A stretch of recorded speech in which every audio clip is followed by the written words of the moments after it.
ओम नमः शिवाय। आज हम शिव पुराण के छठे अध्याय का श्रवण करेंगे, जिसमें बताया गया है शिव पुराण के श्रवण की विधि। सोनक जी कहते हैं, महाप्राज्ञ सूत जी, आप धन्य एवं शिव भक्तों के श्रेष्ठ हैं। हम पर कृपा कर हमें कल्याणमय शिव पुराण के श्रवण की विधि बताइए, जिससे सभी श्रोताओं को संपूर्ण उत्तम फल की प्राप्ति हो। सूत जी ने कहा, मुने सोनक, तुम्हें संपूर्ण फल की प्राप्ति के लिए शिव पुराण की विधि सविस्तार बताता हूँ। सर्वप्रथम किसी ज्योतिषी को बुलाकर दान से संतुष्ट कर उससे कथा का शुभ मुहूर्त निकलवाना चाहिए और उसकी सूचना का संदेश सभी लोगों तक पहुँचाना चाहिए कि हमारे यहाँ शिव पुराण की कथा होने वाली है। अपने कल्याण की इच्छा रखने वाले को इसे सुनने अवश्य पधारना चाहिए। देश में जो भी भगवान शिव के भक्त हों तथा शिव कथा के कीर्तन और श्रवण के उत्सुक हों, उन सभी को आदर पूर्वक बुलाना चाहिए और उनका आदर सत्कार करना चाहिए। शिव पुराण सुनने के लिए मंदिर, तीर्थ, वन प्रांत अथवा घर में ही उत्तम स्थान का निर्माण करना चाहिए। केले के खम्भों से सुशोभित कथा मंडप तैयार कराएं। उसे सब और फल, पुष्प, सुंदर चंदोवे से अलंकृत करना चाहिए। चारों कोनों पर ध्वज लगाकर उसे विभिन्न सामग्री से सुशोभित करें। भगवान शंकर के लिए भक्ति पूर्वक दिव्य आसन का निर्माण करना चाहिए तथा कथावाचक के लिए भी दिव्य आसन का निर्माण करना चाहिए। नियम पूर्वक कथा सुनने वालों के लिए भी सुयोग्य आसन की व्यवस्था करें तथा अन्य लोगों के बैठने को भी व्यवस्था करें। कथा बाचने वाले विद्वान के प्रति कभी बुरे भावना न रखें।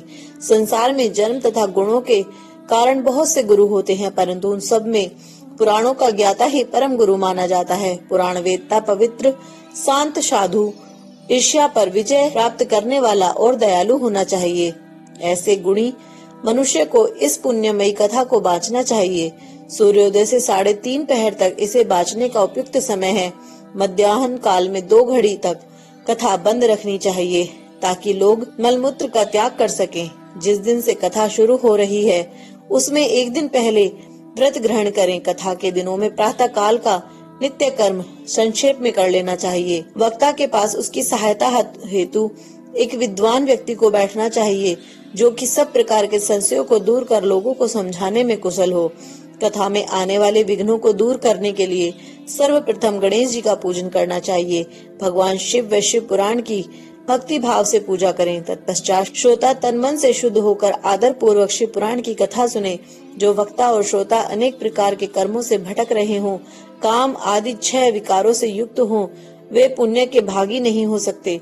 जो मनुष्य अपने सभी चिंताओं को भूलकर कथा में मन लगाते हैं, उन शुद्ध बुद्धि मनुष्य को उत्तम फल की प्राप्ति होती है। ओम नमः शिवाय। यहाँ पर छठा अध्याय समाप्त हो जाता है, लेकिन यह अध्याय बहुत छोटा है, इसलिए हम आज ही 7वां अध्याय भी पढ़ेंगे। श्रोताओं द्वारा पालन किए जाने वाले नियम। सूत जी बोले, सोनक, शिव पुराण सुनने का व्रत लेने वाले पुरुषों के लिए जो नियम है उन्हें भक्ति पूर्वक सुनो। शिव पुराण की पुण्यमयी कथा नियम पूर्वक सुनने से बिना किसी विघ्न बाधा के उत्तम फल की प्राप्ति होती है। दीक्षा रहित मनुष्य को कथा सुनने का अधिकार नहीं है, अतः पहले वक्ता से दीक्षा ग्रहण करनी चाहिए। नियम पूर्वक कथा सुनने वाले मनुष्य को ब्रह्मचर्य का अच्छी तरह से पालन करना चाहिए।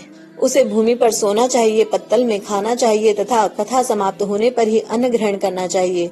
समर्थ मनुष्य को शुद्ध भाव से शिव पुराण की कथा की समाप्ति तक उपवास रखना चाहिए और एक ही बार भोजन करना चाहिए। गरिष्ठ अन्न, दाल, जल, अन्न, सेम, मसूर तथा बासी अन्न नहीं खाना चाहिए। जिसने कथा का व्रत ले रखा हो उसे प्याज, लहसुन, हींग, गाजर, मादक वस्तु तथा आमिष कही जाने वाली वस्तुओं का त्याग देना चाहिए। ऐसा मनुष्य प्रतिदिन सत्य, सोच, दया, मौन, सरलता, विनय तथा हार्दिक उदारता आदि सद्गुणों को अपनाए तथा साधु संतों की निंदा कर त्याग कर नियम पूर्वक कथा सुने। सकाम मनुष्य इस कथा के प्रभाव से अपनी अभिष्ट कामना प्राप्त करता है और निष्काम मोक्ष प्राप्त करता है। सभी स्त्री पुरुषों को विधि विधान से शिव पुराण की उत्तम कथा को सुनना चाहिए। महर्षि शिव पुराण की समाप्ति पर श्रोताओं को भक्ति पूर्वक भगवान शिव की पूजा की तरह पुराण पुस्तक की पूजा भी करनी चाहिए तथा इसके पश्चात विधि पूर्वक वक्ता का भी पूजन करना चाहिए। पुस्तक को रखने के लिए नया और सुंदर बस्ता बनाएं। पुस्तक व वक्ता की पूजा के उपरांत वक्ता की सहायता हेतु बुलाए गए पंडित का भी सत्कार करना चाहिए। कथा में पधारे अन्य ब्राह्मणों को भी अन्य धन का दान दें।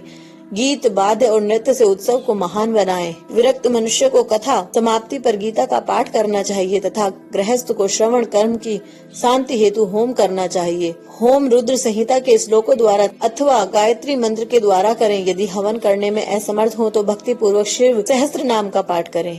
कथा श्रवण संबंधी व्रत को पूर्णता के लिए शहद से बनी खीर का भोजन 11 ब्राह्मणों को कराकर उन्हें दक्षिणा दें। समृद्ध मनुष्य 3 तोले सोने का एक सुंदर सिंहासन बनाए और उसके ऊपर लिखी अथवा लिखाई हुई शिव पुराण की लिखी पोथी विधि पूर्वक स्थापित करें तथा पूजा करके दक्षिणा चढ़ाएं। फिर आचार्य को वस्त्र, आभूषण एवं गंध से पूजन करके दक्षिणा सहित वह पुस्तक उन्हें भेंट कर दें। सोनक, इस पुराण के दान के प्रभाव से भगवान शिव का अनुग्रह पाकर मनुष्य भव बंधन से मुक्त हो जाता है।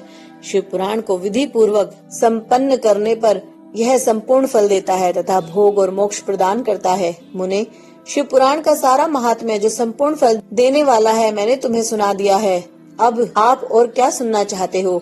श्रीमान, शिव पुराण सभी पुराणों के माथे का तिलक है। जो मनुष्य सदा भगवान शिव का ध्यान करते हैं उनकी वाणी शिव के गुणों की स्तुति करती है और जिनके दोनों कान उनकी कथा सुनते हैं उनका जीवन सफल हो जाता है।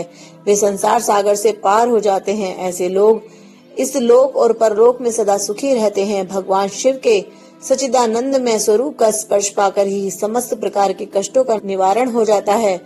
उनकी महिमा जगत के बाहर और भीतर दोनों जगह विद्यमान है।